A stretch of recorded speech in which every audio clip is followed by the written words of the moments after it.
Hill 2204, your project vlogger host. Subscribe! Magandang araw Pilipinas, pasasalamat ang hatid ni Miss International Queen 2024 Top 6 finalists from the Philippines, Sophia Arcangel, para sa lahat ng sumama, sumubaybay at patuloy na sumuporta para sa kanyang laban. Malaking karangalan nga ang binigay ni Sophia Arcangel para sa ating bansa bilang top 6 finalist ng Miss International Queen at narito ang kanyang pasasalamat.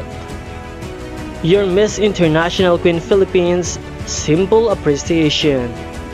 Thank you for the guidance of my MIQPH family, Mami Michelle, Sir Tay, and Direk Roderick. Mahal ko po kayo. To my core team, I appreciate you all and thank you for your hard work, efforts, care, love, and support. Maraming salamat sa lahat ng hirap at oras na binigay nyo para sa akin. Will treasure you forever. To my great designers who made sure that I'll be on stage looking presentable and remarkable.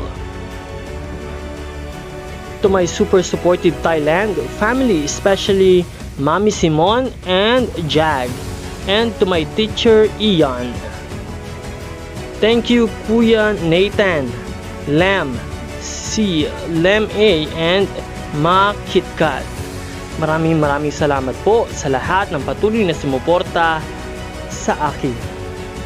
At muli para sa lahat ng sumuporta, sumubaybay at nakisama para sa laban ni Sophia Arcangel, maraming salamat po sa inyong lahat.